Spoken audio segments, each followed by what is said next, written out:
Guys, magandang hapon sa inyo lahat. Naisipan ko nga palang i-content yung paggawa ng trumpo. Kasi ang kabataan ngayon, ang mga bata ngayon, puro na lang cellphone. So ipapakita ko sa kanila yung mga laruan namin noon nung wala pang mga cellphone. Yung mga mahal pa na klase ng cellphone. Kaya ito, naisipan namin ni Junior, sabi ko may video mo ko, gagawa tayo ng trumpo. Sabi ko, alam mo ba yung trumpo? Sabi, alam niya raw. Kasi aman mamaya Guys, ito na nga pala yung kahoy na gagawin namin ni Junior na trumpo. Itong kahoy nga pala na to ay isang mangga, isang anang mangga, malaki. Kasi wala naman kaming mapagkunan dito ng kahoy na matigas. Kasi ang karamihan na ginagawa namin na trumpo noon, kabataan namin, yung mga bata pa kami, yung ipil-ipil. Dito sa amin sa Bicol, Palo Maria at saka Bayabas. Yun ang mga matitibay, yun ang mga kunat.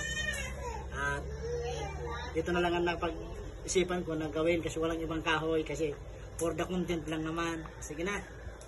Nga pala yung gagamitin kong pako bilang ano niya, tukod. Kasi yan, ganyan yan, iikot.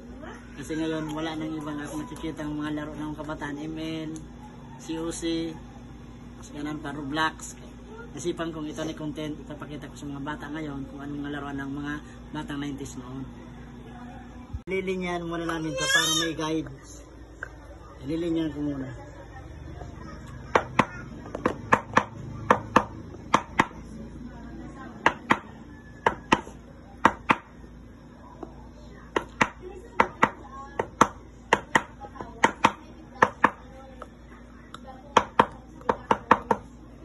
May sapatos nila eh.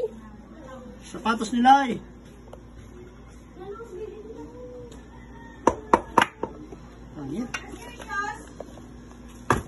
Ito na? So ayan. Kung makikita nyo malapit na yung ginagawa namin ni Junior na trumpo. Ayan o. Malapit na. Sige na, tatapusin ko na lang to. Guys, malapit na yung pang 1 million views namin o. Pang 1 million views yan.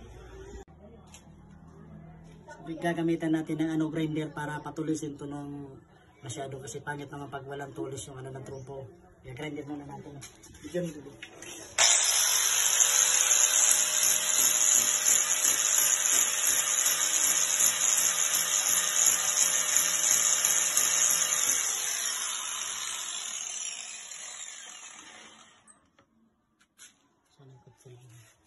Diba ko inibaw sa saro?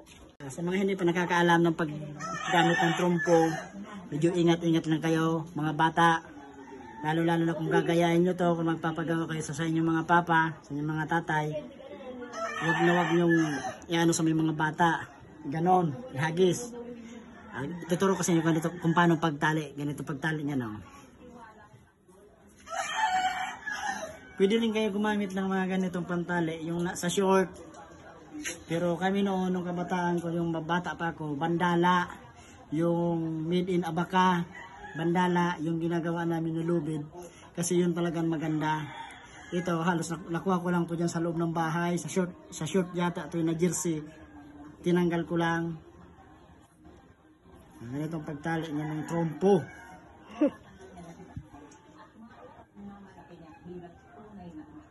O, mga tatay dyan ng mga batang 90s. O, gawan nyo rin yung mga anak nyo ng ganito para makita nila kung ano yung mga laro natin noon. Huwag turo ng mga ML. Tradition ang ingatan nyo sa mga bata. Ganito ang mga laro noon. May physical activity pa kami. Kanan nyo ha. Oh.